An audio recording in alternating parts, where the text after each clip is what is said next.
Hello, how are you today? I believe the hand of God has been working upon your life as you are following me in this series on understanding predestination. And specifically, I believe I'm led of the Lord to look at characters in the Bible, people that God used in the Bible to learn from their life. Today, I want us to look at the life of Peter. Peter was one of those that was prominent among the disciples of Jesus Christ.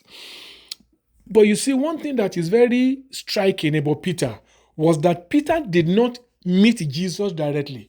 Somebody introduced Peter to Jesus. I'll read from the book of John, chapter 1.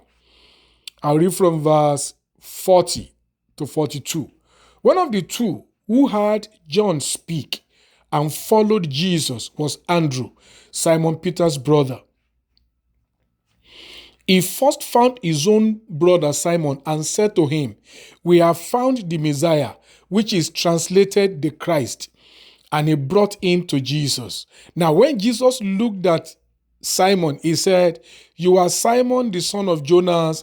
You shall be called Cephas," which is translated a stone. Simon has been living his life. He doesn't even know that he has great destiny upon him. And he needed to connect with Jesus Christ to be able to identify his purpose for destiny. But someone invited him. Andrew had to bring him to Jesus Christ. You see, number one, you have to understand the fact that God works in mysterious ways. Let's look at the life of Peter. Peter later became the head of the apostles. The shadow of Peter was healing the sick. Peter was very prominent. In Acts chapter 10, God has to send him to the house of Cornelius. He did a lot of prominent things. But don't forget, all those things that happened to Peter, somebody connected him to Jesus. That's why you must not play with relationship.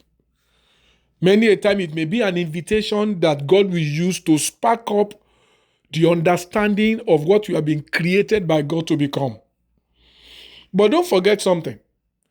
I've been saying it since this first episode. Everyone that has been predestined by God for something must be ready to pay a price for whatever it is that God has ordained them to become. When you look at the life of Peter, Peter was ready to sacrifice his life for Jesus Christ. Peter said, "If everybody leave you, I'm not going to leave you." Peter was one of those that was most trusted by Jesus.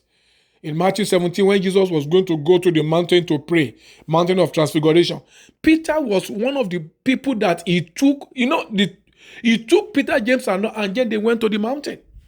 Peter was always among the people he chose. When Jesus rose from the dead, he told Mary Magdalene and the other Mary, "Go and tell Peter and the other apostles they should come and meet me where I told them." Peter became great. But Peter was invited to see Jesus. And Peter was ready to pay a price. Peter was ready to sacrifice anything for the sake of the Lord.